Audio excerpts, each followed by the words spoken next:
Well, welcome. We've got a special guest here today for a little quarantine check-in chat, and it's the one and only Bob McGinn. Bob, how are you? Where are you? I'm doing great. I miss Roanoke. I'm in Bellwood, Ontario, Canada, where I've been stuck here for probably 2 months. We're in Florida, as you know, most of the winter, and we had to leave there. I think it was March 30th, and then come directly home. Do not stop, go. Do not collect your $200. And basically, we were quarantined here for 14 days straight, having friends and family bring us in food and essentials that we needed. And now we're just kind of here waiting this craziness out. How did your wife handle being around you just 14 days completely during that quarantine after the traveling? Did Corey go a little bit nuts being around you that long? Well, yeah, it was funny because we normally fly back to Toronto, and we actually had a car and we drove back, and all we did was stop for gas. We packed food. So anyway, whatever it was, but we were pretty well 24 hours straight together, although we did stop in Raleigh for a few hours just to visit with Brock in Raleigh, which was nice. But yeah, we seem to get along fine. I will tell you that I cannot go by the fridge without checking it out, seeing what's in there. I know exactly what's in there. Nothing's changed, but it's craziness. I just have to go in there, go into the cupboard, see if there's any snacks or whatever. I'm not looking forward to jumping on the scales when this is over, because it's not good. It's just it's a weird thing. I don't know if you do it or not, but I've checked with some of my buddies, and it seems to be a natural thing that you go by the refrigerator now and you just look to see what's in there and grab whatever you can. So is that basically what you're doing to pass the time? You're snacking? Pretty well, yeah. Snacking a lot of TV. So anyway, but we're doing fine. It's decent weather here in Ontario. We're probably about 65, 70 degrees. I know it's probably hotter where you are, but for this time of year in Ontario, it's not too bad. There was some news in your family. You're a grandpa now. Jamie had a son. Have you met your grandson yet?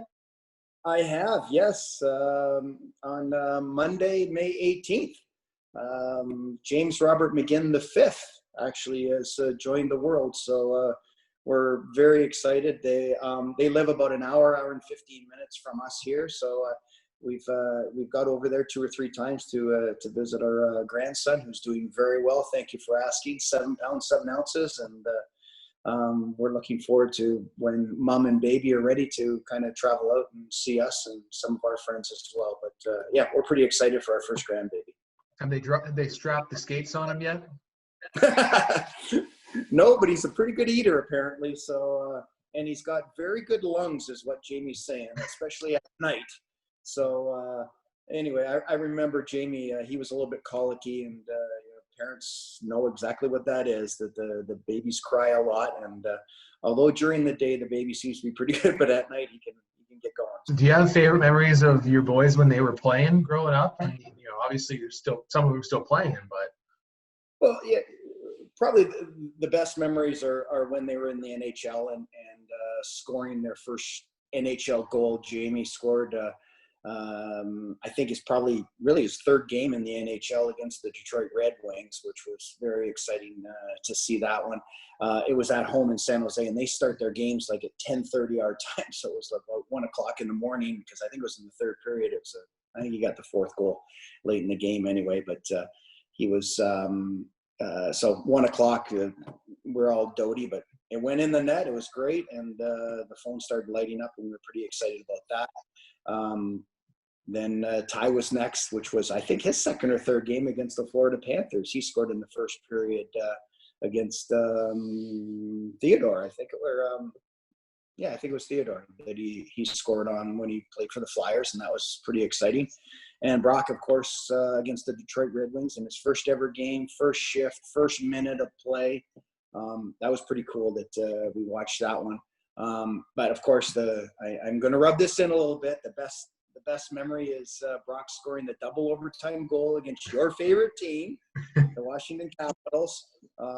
In the third period, with about 3 minutes to go, he kind of swept the puck away when it was very close to the goal line in our end, and he had Ovechkin and Kuznetsov, I think, and some other guys all around the net, and we're all holding our breath. The funny story about that is when Brock scored that double overtime goal was we were in Florida with another couple of friends of ours watching the game, and a lot of our friends in Canada were watching the game. And if you know that it happened so fast, Justin Williams threw the puck in front of the net, and Brock literally in midair was able to bat it in, and everybody went crazy.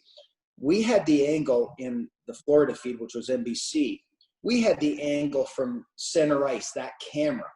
And we couldn't tell, through all the craziness, we couldn't tell whether Brock batted it in.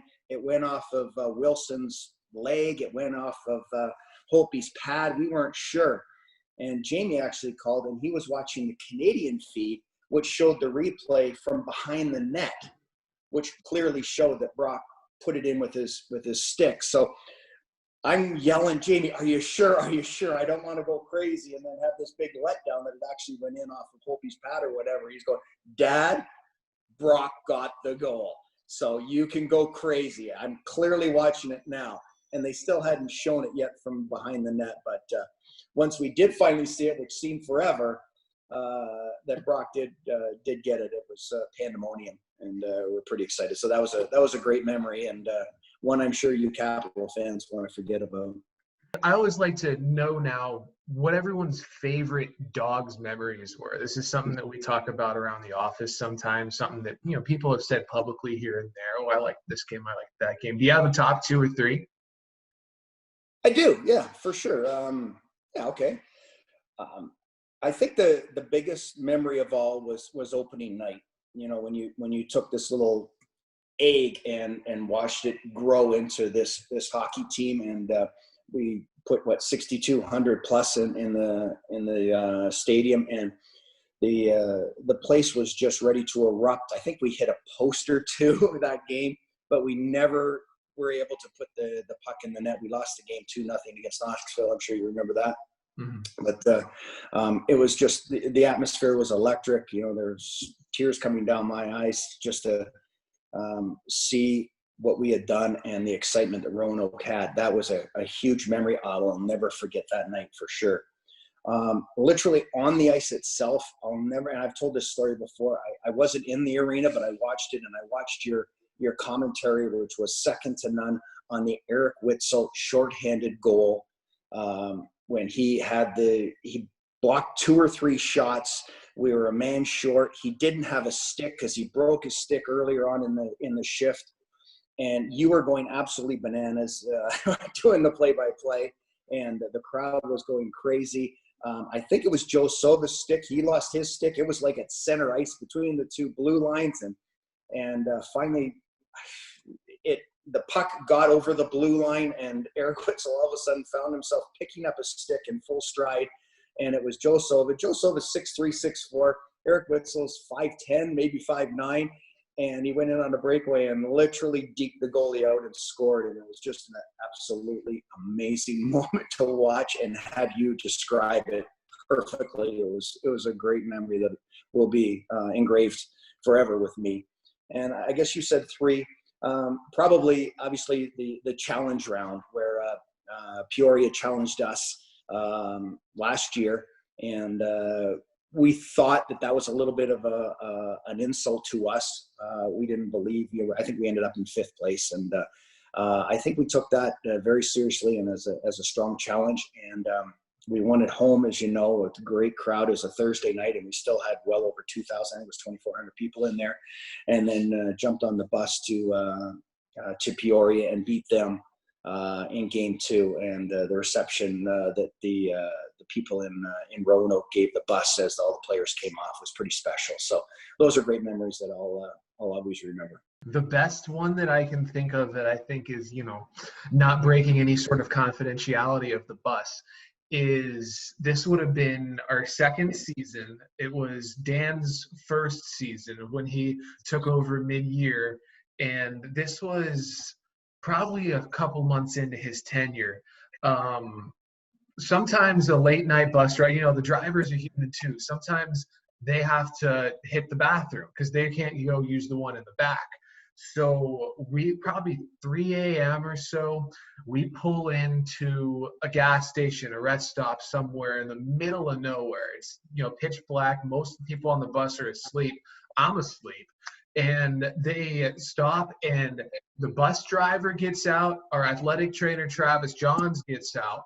And then Dan, probably about 20 seconds after those two get out, he jumps off the bus too to go to the bathroom. And so the bus driver and Travis go, they do their business. They don't notice Dan come into the bathroom as well. And then they get back on to the bus. They go back out, and usually everybody has to check and make sure everyone's accounted for. But it's, 3, 4 in the morning. No one's really thinking of that. They don't check to see if the head coach is on the bus. So the bus pulls away. Dan's still back at the rest stop. And here's the kicker. He didn't bring his phone on because his phone was charging. So Dan, to hear him tell the story, he walks out. He's like, they left me. They left me. And so, come on. And so meanwhile, I don't remember this firsthand because I was asleep. I've just heard it told so many times. But apparently Dan goes to the clerk at the convenience store, borrows a phone, finds the phone number for Abbott bus lines to get them to call the driver. Meanwhile, Travis has realized his mistake on the bus, and the bus is already turning around, but it took like 10 miles for there to be another exit to turn around and go the other way. So Dan's just, to hear him tell it, he's like, well, I just lived there now. I didn't have my wallet. I didn't have my phone. I had nothing. This is just where I live now. And eventually the bus pulls back in, and like when it's pulling away again, that's when I woke up and I hear Dan being like, yeah, leave me at the bus stop. And I'm just like, what happened here? And so I got the full story the next day. But that one, it gets brought up a couple of times a year, especially when someone's getting off the bus. Be like, oh, Travis is going to conspire with the bus driver to leave me at this bus stop